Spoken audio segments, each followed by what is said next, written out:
former NDP leader and nowadays CTV News political commentator Tom Mulcair is standing by with his take on what is a busy day today. What do you make of Michael Wernick out, Tom? And of course, good to see you. Good to see you too, Todd. Look, I don't think anybody was surprised that Michael Wernick decided he had to step down. It was quite obvious from his first testimony, and after his second, it was clear as a bell. He was playing a far more partisan role than you would have ever expected somebody in that position to play. And at the same time, he was right at the middle of this massive SNC-Lavalin controversy, which is not going away. It's not his departure that's going to change anything in that. And McClellan is going to give Mr. Trudeau independent advice. That was what Mr. Trudeau said, and as he was being heckled in the House of Commons this afternoon, he said it was to get independent advice, and he actually smiled as he was saying it. You could tell that even he knew that nobody was going to believe that Anne McClellan, despite her abilities, was anything but a partisan Liberal, which is what she is. So right now, where everybody's looking for the next newspaper today, lead story in La Presse newspaper in Montreal, saying that the former head of SNC-Lavalin, named Jacques Lamarre, would have been personally involved in the decision to take $40 million of SNC-Lavalin money, send it through a shell company in the Bahamas to buy a Gaddafi son a $40 million yacht. Now, of course, Mr. Lamarre is denying that, but when you know that the essence of this whole idea of a deferred prosecution is that the company has to come clean, has to go after the people responsible, when you read something like that, despite the denials by Mr. Lamarre, you're saying, well, maybe there are reasons that have yet to be made public why Kathleen Roussel, our Director of Public Prosecution, simply said, we're not going after this. We're not going to be able to make this deal with that company because we know too much about their behavior. So it is like peeling an onion, Todd. It's one layer after another. And yes, I think that there are going to be more tears on the Liberal side before this thing is over.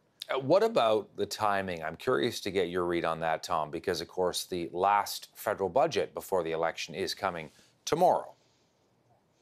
Yeah, I mean, the timing couldn't be worse. I mean, why Mr. Wernick couldn't have been persuaded if that was what was going to happen to step down last week or the week before when things would have been a lot quieter.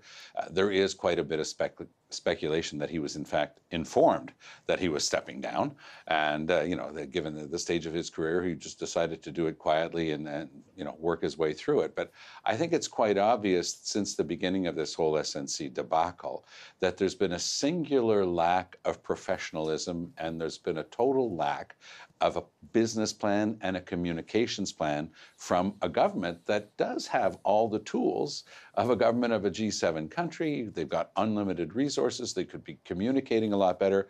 At the beginning, we would get a tweet from Gerald Butts, somebody else who has stepped down. So instead of dealing with this straight on with all the resources they had, putting in place a top flight team to take care of this issue, they've just allowed it to fester. They're tripping their way into budget day tomorrow, and everybody has still got their eyes on the scandal.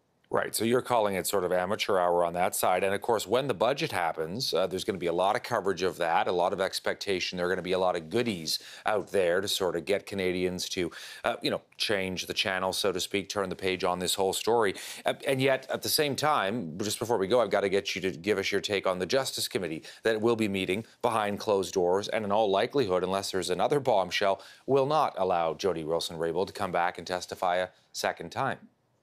No, so 36 hours from now, 48 hours from now, when we're past the budget cycle and the opposition parties have torn it apart and the government's tried to put a bunch of goodies into the shop window to try to attract people's attention, we will be right back to the games that are being played in that Justice Committee. That used to be a very good committee. Top-notch people, very nonpartisan. They almost always had unanimous decisions. It's been turned into a very partisan show. Why is Jody Wilson-Raybould not allowed to speak completely on this issue the way everybody else has been allowed to speak completely? She still has a gag order on her that Mr. Trudeau is maintaining in place, and it would be very good, I think, for all Canadians to know the full truth, the whole truth, but she's not allowed to speak on it. Always good to have you, Tom. Good to be back. Talk to you soon. Tom Mulcair joining us from Montreal.